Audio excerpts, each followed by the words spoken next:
Olunaku lw'eggulo UPDF yategeezezza nga bw'eri ku muyigo gwa Captain Edward Ssempijja eyali akulira eggye erikuuma Kabaka eyabula kati ennaku 10 nga tebamanyi gy'ali. Ekyo tukiyita absence from duty.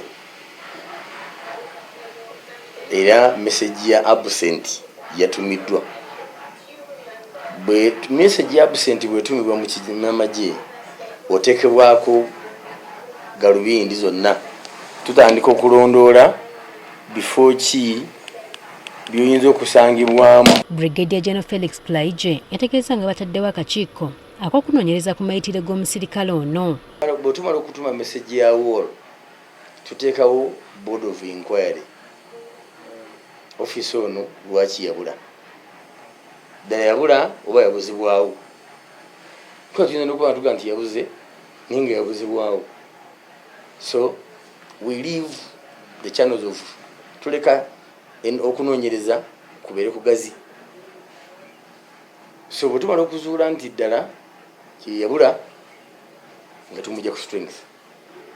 Amagye ono gamuwadde ebbanga lya nnaku 21 okubeera nga yeeyanjudde ku mulimu. Tumala okuzuula nti ddala yabula nga tumujja ku strength. Olwo aba afuuse disaata. Kati disaata officer ayina kuwenjebwa. Kati olwaleero obwakabaka buvuddeyo ne butangaaza ku Captain Edward Ssempijja eyali akulira abasirikale ba Kabaka.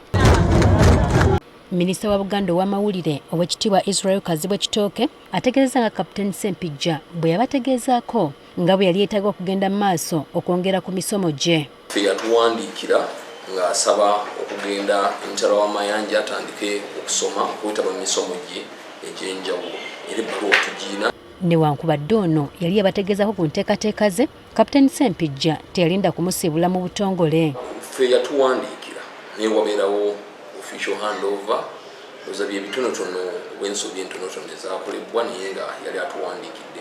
Wabula Minisita Kitooke asambazza ebyogerwa ng'omusirikale ono bwe yalina emivyo gye yali yeenyigiddemu nti era kye kyamuviirako okudduka.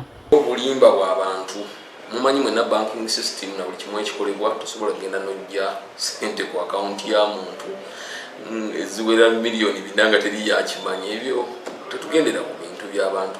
Kati Captain Edward Ssempijja amagye gamuwadde amagezi okuvaayo okweyanjula wabula we kigaana ono wakuwonjezebwa avunaanibwe nga mu kiseera kino yasikiziddwa Captain Christopher Lutwama.